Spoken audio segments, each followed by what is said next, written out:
Melanjutkan film sebelumnya, hari itu di tahun 1950 di kota Hong Kong, Yip Man bersama sahabatnya yang bernama Leung Kan mengecek sebuah apartemen. Di tempat itulah Yip Man berencana membuka sekolah Wing Chun pertamanya. Beberapa hari berlalu setelah Yip Man membuat selebaran dan memasangnya di tembok jalan, belum ada satu orang pun yang ingin menjadi muridnya. Karena pada saat itu, nama Yip Man belum begitu dikenal oleh orang Hong Kong. Itulah sebabnya tempat bela diri Yip Man dijadikan tempat menjemur oleh seorang wanita tua. Sehari-hari, kegiatan Yip Man dari pagi sampai sore adalah menunggu datangnya seorang murid. Setelah itu, ia akan pulang dan membantu Wing Sing yang sedang hamil anak keduanya. Di tahun itu, kondisi ekonomi Yip Man masih sangat terbatas. Bahkan untuk membayar uang sekolah Ip Chun, Yip Man tidak mampu.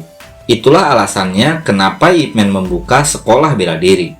Suatu hari, seorang anak muda bernama Wong Leung datang ke tempat itu. Karakter ini terinspirasi dari tokoh nyata yang bernama Wong Sun Leung.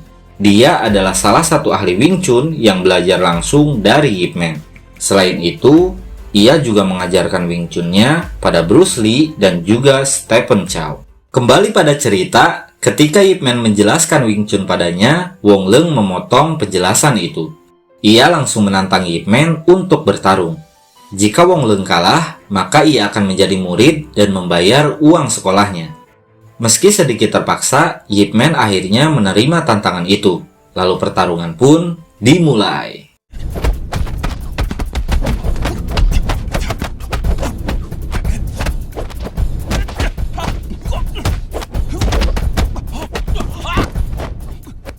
Setelah dikalahkan, bukannya memberi hormat, Wong Leung malah pergi meninggalkan Yip Man. Sore harinya, Wong Leung datang kembali bersama 3 temannya. Tak jauh berbeda, 3 temannya pun meragukan kemampuan Yip Man. Bahkan, mereka berkata, jika Wong Leung tak memberitahu, mereka akan menyangka bahwa Yip Man adalah seorang tukang cuci, bukan ahli bela diri. Kemudian, mereka bertiga pun langsung menantang. Meski awalnya Yip Man tak mau, pada akhirnya ia menerima tantangan itu. Lalu pertarungan pun dimulai.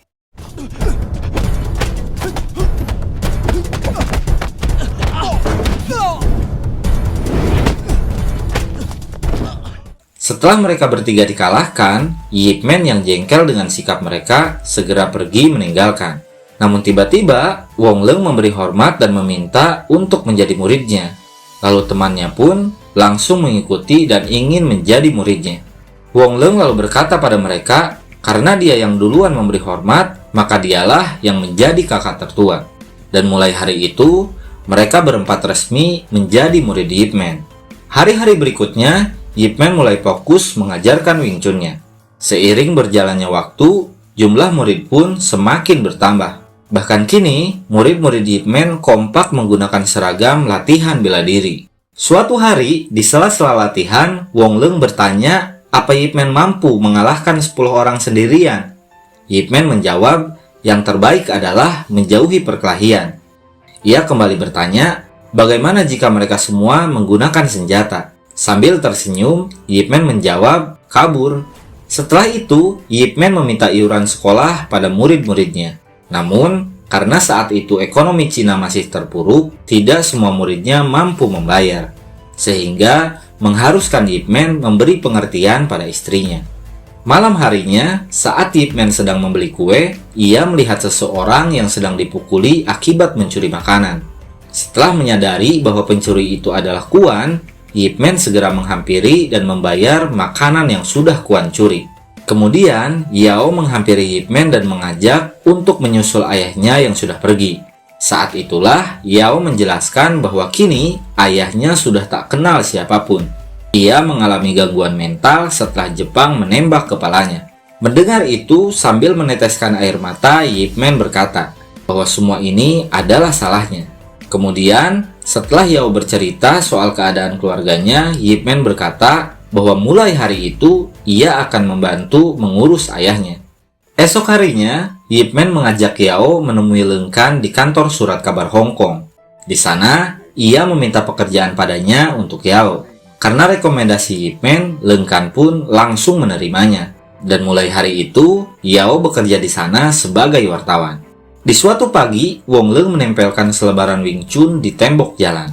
Tak lama, beberapa preman pasar yang dipimpin oleh Kei datang dan merobek selebaran itu. Di film kedua ini, Dennis To berperan sebagai Kei, yaitu seorang ketua preman yang belajar kungfu aliran Hungga. Sedangkan di film pertama, ia berperan sebagai anak buah Jin Sanzhao bernama Wei.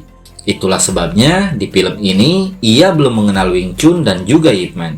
Kembali pada cerita, awalnya Wong mengira mereka tertarik pada Wing Chun. Namun ternyata mereka marah karena Wong menempel selebarannya di atas selebaran mereka. Wong lalu menantang Kei untuk bertarung.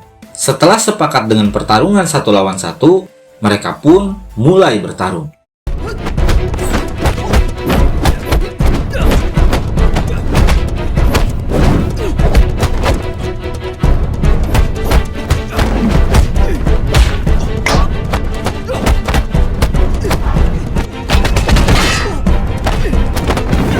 Setelah Wong berhasil menjatuhkan Kei, 3 preman lain langsung mengeroyok dan memukuli Wong Leng. Beberapa lama kemudian, 3 orang preman mendatangi Yip Man. Mereka memberitahu bahwa Wong Leng sedang mereka tahan. Jika Yip Man ingin muridnya kembali, maka ia harus membawa uang tebusan dan membawanya ke pasar ikan. Mendengar itu, Yip Man segera berpikir untuk mencari solusi. Sore harinya, Yip Man datang ke pasar ikan sendirian. Setelah bertemu Kei dan yang lain, secara baik-baik Yip Man meminta mereka melepas Wong Leng. Ketika Yip Man melihat wajah muridnya lebam, ia lalu bertanya, apa alasan mereka memukuli Wong Leng? Sebelum menjawab, Wong Leng menjelaskan bahwa ia dikeroyok setelah mengalahkan Kei dalam pertarungan. Mendengar itu, Kei dan yang lain langsung emosi. Yip Man segera menenangkan dengan berkata bahwa ia akan menjelaskan semuanya pada guru mereka. Ketika Yip Man bertanya siapa guru mereka, mereka menjawab Yip Man tak perlu tahu, yang pasti guru mereka jauh lebih hebat. Setelah itu, Kei meminta uang tebusan pada Yip Man. Karena Yip Man tak membawa uangnya, Kei langsung menyuruh anak buahnya untuk menyerang Yip Man. Lalu pertarungan pun dimulai.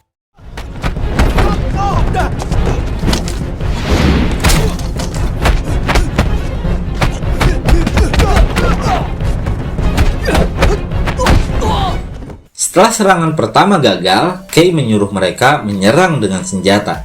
Lalu mereka pun kembali menyerang.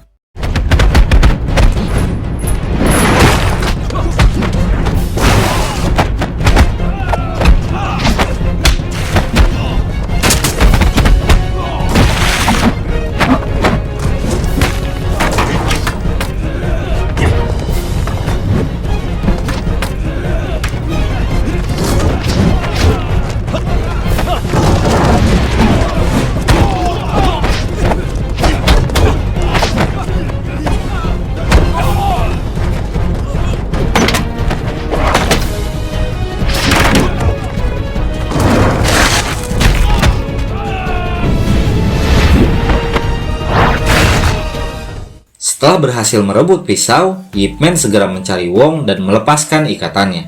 Kemudian, Wong Leng berkata, ternyata memang benar, gurunya mampu menghadapi 10 orang lebih sendirian. Ketika para preman akan kembali menyerang, Yip Man membalikan pisau dan menyuruh Wong Leng untuk mengikutinya. Dan setelah itu, pertarungan pun kembali dimulai.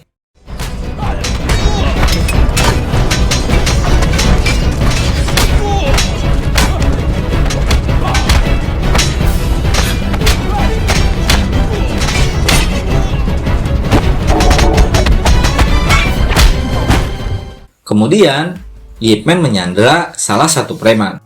Ia lalu mengajak Wong Leng untuk segera pergi. Saat itulah, sekelompok pedagang pasar datang ke sana. Ternyata, para pedagang itu dipimpin oleh Jin Sanzhao, orang yang beberapa kali dikalahkan Yip Man dalam film pertamanya. Kali ini, Jin tampak lebih bijak. Ia segera menahan para preman dan mempersilahkan Yip Man untuk pergi.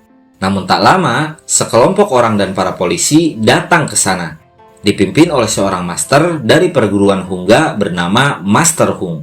Kemudian, Master Hung bertanya soal perguruan Yip Man. Yip Man menjawab sekaligus menjelaskan kronologi pertarungan antara muridnya. Namun, Master Hung marah karena mengira Yip Man menganggap jurus Hung kalah dari Wing Chun. Master Hung lalu menjelaskan, jika ingin mendirikan sekolah bela diri di Hong Kong, Yip Man harus mengikuti aturan di sana, yaitu ia harus mengalahkan semua Master Hong Kong terlebih dahulu. Setelah itu, polisi bernama Patso langsung membawa Yip Man, Jin, dan juga Wong Leung ke kantor polisi. Malam harinya, Hung dan Fatso pergi menemui seorang polisi korup bernama Wallace. Pada masa itu, Hong Kong masih dikuasai oleh orang-orang dari Inggris. Mereka berdua membawa sekantung uang untuk disetorkan pada Wallace. Uang itu dari iuran perguruan bela diri, pasar ikan, dan penjualan tiket acara tinju barat. Wallace menyebut uang itu dengan istilah uang perlindungan.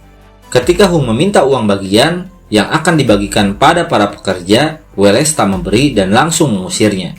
Padahal, selama ini Hung dan anak buahnya selalu menuruti semua permintaan Wallace. Tak lama, ia juga menyuruh Fatso untuk pergi. Sementara itu, di tempat yang sama, Yip Man dan yang lain berada di dalam penjara. Di scene ini, kita akan melihat telinga kanan Jin menjadi tuli. Penyebabnya adalah pukulan telak Yip Man di film pertama. Selanjutnya, Wong Leung yang masih tak terima berencana membalas dendam.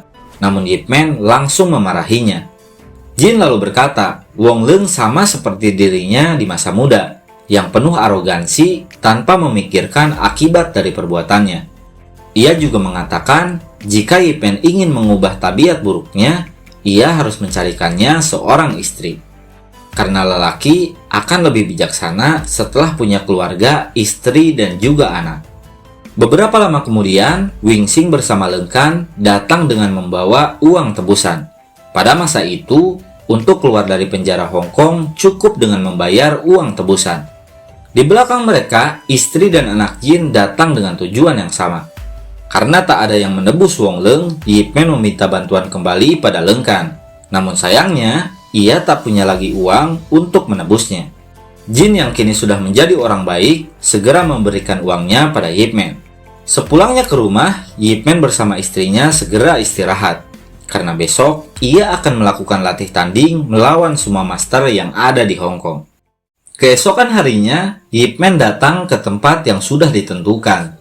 Di sana, semua master Hong Kong sudah menunggunya. Kemudian, Master Hung mengenalkan Yip Man dan menjelaskan, jika Yip Man bertahan di atas meja tanpa terjatuh, itu berarti Yip Man berhak mendirikan perguruannya. Sementara itu, tanpa mereka sadari, Yao yang sudah jadi wartawan secara diam-diam meliput acara itu.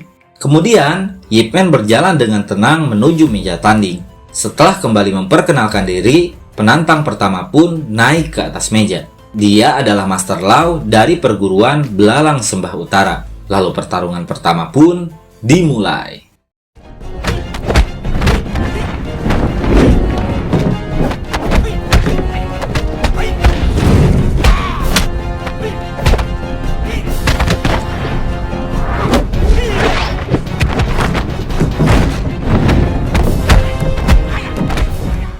Setelah Master Lau kalah, penantang berikutnya naik ke atas meja. Dia adalah Master Cheng dari perguruan aliran Baguazhang. Lalu pertarungan kedua pun dimulai.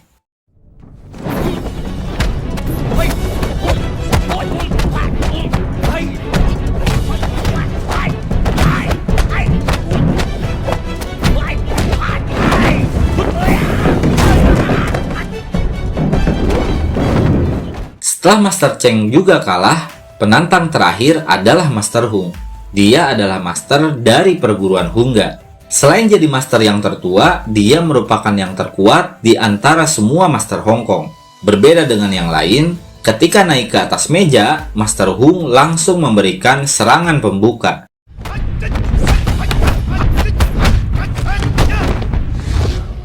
Lalu setelah itu, pertarungan terakhir pun dimulai.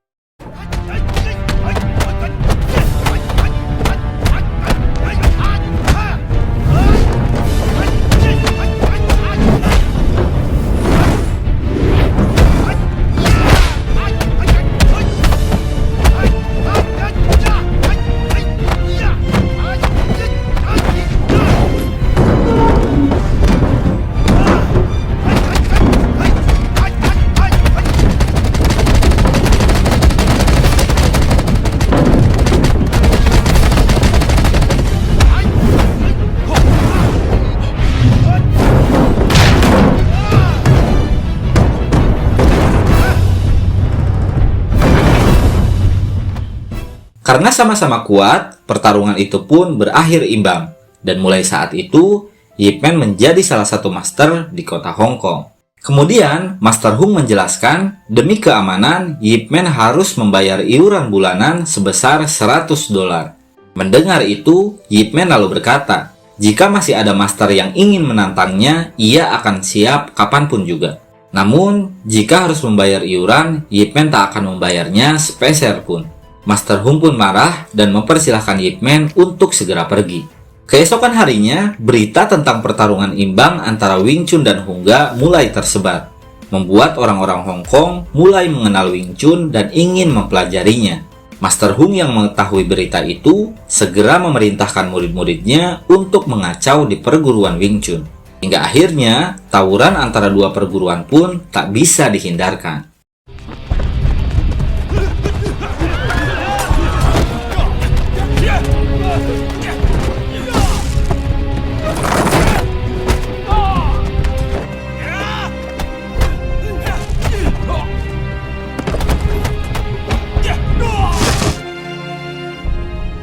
Akibat kejadian itu, Yip Man harus mencari tempat lain untuk mengajarkan Wing Chun-nya.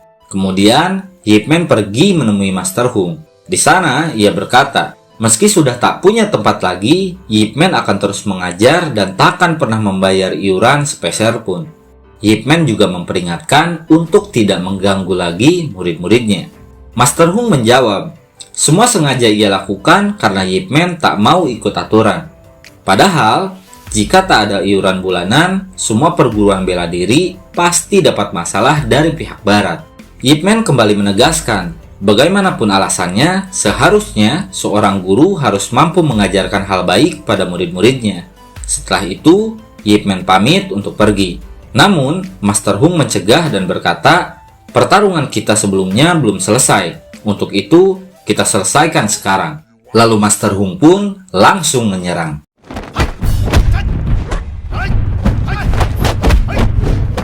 Di tengah pertarungan, anak bungsu Master Hung muncul. Yip Man segera menggendongnya karena hampir saja ditendang Master Hung. Tak lama, istri dan anak-anaknya yang sudah lama menunggu segera mengajak Master Hung makan bersama. Kemudian, Yip Man menyerahkan anaknya sambil berkata, apakah menang dalam pertarungan jauh lebih penting daripada makan bersama keluarga? Lalu, Yip Man pun segera pergi. Semenjak kejadian itulah, Master Hung mulai menghormati Yip Man. Malam harinya, semua peralatan bela diri dibawa kembali ke rumah Yip Man. Ia lalu menjelaskan pada istrinya jika tempat latihan yang lama sudah disewakan pada orang lain oleh pemiliknya. Setelah itu, semua muridnya pulang kecuali Wong Leung yang ingin bicara empat mata dengannya. Keesokan harinya, Master Hung yang kini menghormati Yip Man mendatanginya di tempat latihan. Kemudian, ia memberikan beberapa tiket gratis pertandingan tinju barat yang akan diselenggarakan. Sebelum Hung pergi, Yip Man bertanya soal kondisi Hung yang nampak kurang sehat. Hung menjawab bahwa ia baik-baik saja. Lalu setelah itu, ia pun segera pergi. Di hari berikutnya, acara pertandingan tinju barat pun dimulai. Dalam acara ini, setiap perguruan bela diri dipersilahkan untuk tampil menunjukkan jurus-jurusnya. Di penampilan pertama, murid-murid Master Hung mendemonstrasikan jurus-jurus mereka. Tak lama kemudian, seorang petinju Inggris bernama Twister datang ke sana. Ia sengaja didatangkan Wales untuk menjadi bintang di acara itu. Namun sayang, meski disebut sebagai juara dunia, Twister memiliki sifat sombong dan merendahkan sesama. Ketika melihat para murid menampilkan kungfunya, Twister anggap mereka sedang berdansa. Kemudian, dengan sombongnya, Twister pergi menuju ring untuk mencoba kekuatan kungfu Cina. Saat penampilan murid Hung selesai, Twister meminta Kei untuk memukulnya. Namun, karena Twister anggap pukulannya terlalu lemah, ia balik memukulnya dan juga murid-murid lainnya. Setelah itu, Twister menghina kungfu Cina dengan berkata bahwa mereka lebih baik menari daripada belajar kungfu Cina. Mendengar hinaan itu, perkelahian dan kericuhan pun tak bisa dihindarkan. Ketika kericuhan makin parah, Yip Man dan Master Hung segera naik ke atas ring. Namun, karena Twister semakin menjadi, Master Hung pun langsung menendangnya. Setelah itu, Master Hung menyuruh Twister untuk minta maaf atas hinaannya. Twister menolak dan langsung menantang Master Hung untuk bertanding. Jika Master Hung menang, maka Twister akan meminta maaf. Mendengar tantangan itu, Master Hung pun langsung menerimanya. Ia lalu menyuruh semua orang untuk duduk kembali di tempatnya. Dan pertandingan ronde pertama pun dimulai.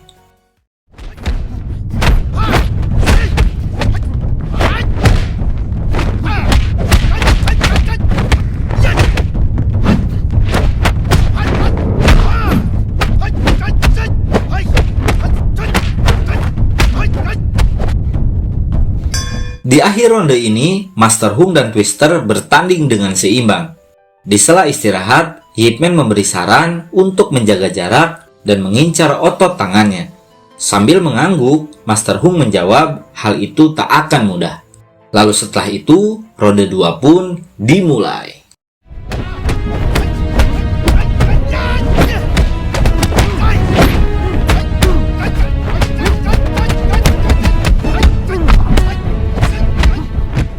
Di ronde ini, Master Hung terkena knockdown akibat pukulan hook Twister yang telak mengenai wajahnya.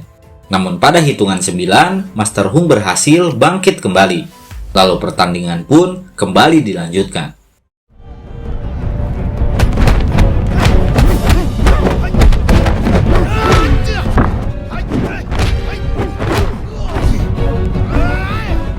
Setelah ronde 2 berakhir, penyakit asma Master Hung mulai kambuh. Yip Man yang menyadari segera menyarankannya untuk menghentikan pertandingan. Namun, Master Hung menolak dan berkata, jika ia sendiri yang dihina, ia akan memilih untuk berhenti. Namun, karena Twister menghina kungfu Cina, ia tak akan membiarkannya. Dan setelah itu, ronde 3 pun dimulai.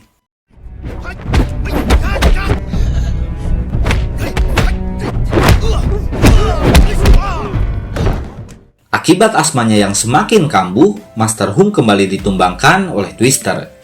Saat itu, Yip Man menyadari bahwa pertandingan itu harus segera dihentikan. Ketika Yip Man berniat untuk melempar handuk tanda menyerah, Master Hung segera melarangnya. Kemudian, ia memaksakan diri dan melanjutkan pertandingan.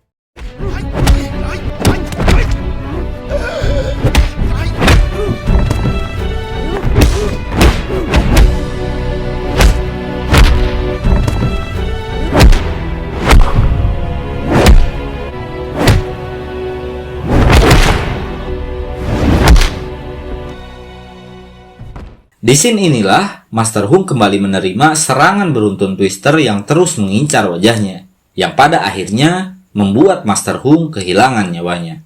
Selanjutnya, di acara pemakaman Master Hung, Yip Man datang dan memberikan penghormatan terakhirnya. Ia lalu berkata bahwa Master Hung adalah guru yang paling ia hormati. Beberapa hari kemudian, berita kematian Master Hung mulai beredar di surat kabar.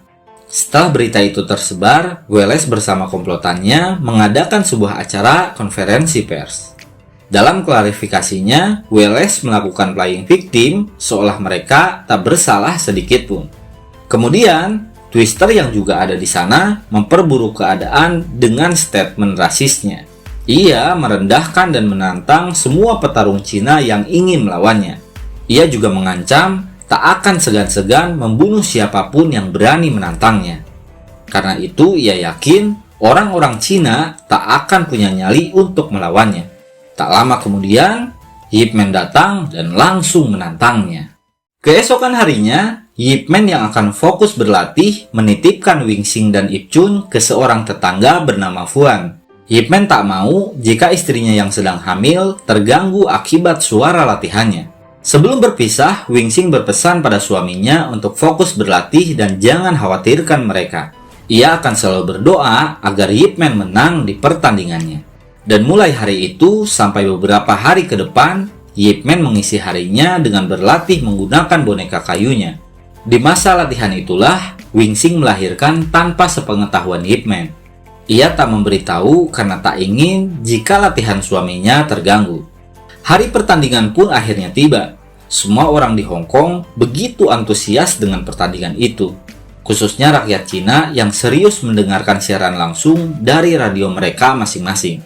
Bagi mereka, pertandingan kali ini bukan tentang siapa juaranya atau siapa yang terkuat, melainkan sebuah pertandingan besar demi memperjuangkan martabat dan harga diri bangsa dan juga kungfu Cina. Sementara itu, tanpa sepatah kata pun, Yip Man berdiri di pojok ring menunggu kedatangan Twister. Tak lama, Twister sang petinju sombong datang sambil membawa bendera negaranya. Sesaat sebelum pertandingan dimulai, Twister meremehkan Yip Man dengan berkata bahwa ia akan menghabisi Yip Man hanya dalam 2 pukulan saja. Lalu setelah itu, ronde pertama pun dimulai.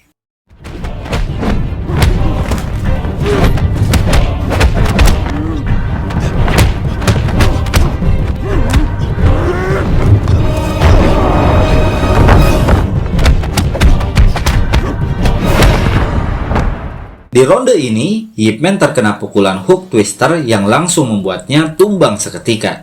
Namun pada hitungan 9, Yip Man berhasil bangkit dan melanjutkan pertandingannya.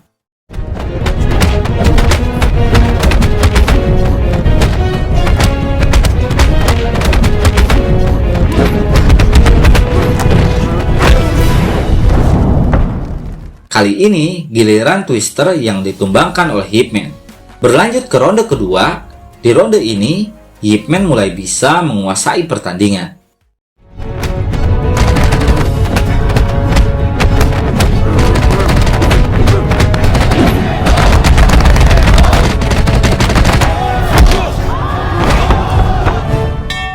Namun sayang, di akhir ronde, Yip Man harus terknockdown akibat kecurangan Twister. Tak hanya itu, para juri yang takut Twister akan dikalahkan segera membuat peraturan dengan melarang Yip Man mengeluarkan tendangan. Meski demikian, Yip Man tetap menerima dan ronde 3 pun dimulai.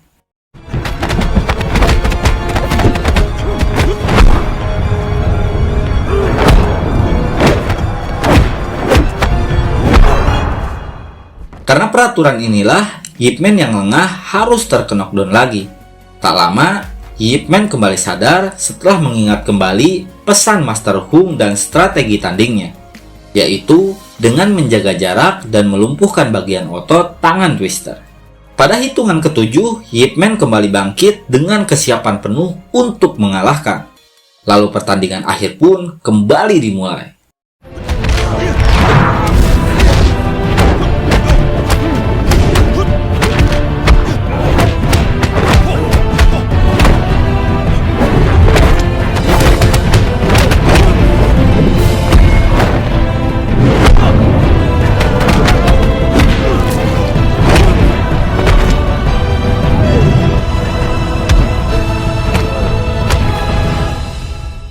Dan pada akhirnya, Twister sang petinju sombong pun berhasil ditumbangkan. Kemudian, wasit mulai menghitung diikuti seluruh rakyat Cina yang mengikuti pertandingan itu. Di saat Twister KO, sorak kemenangan Yip Man pun menggema di seantero Hong Kong.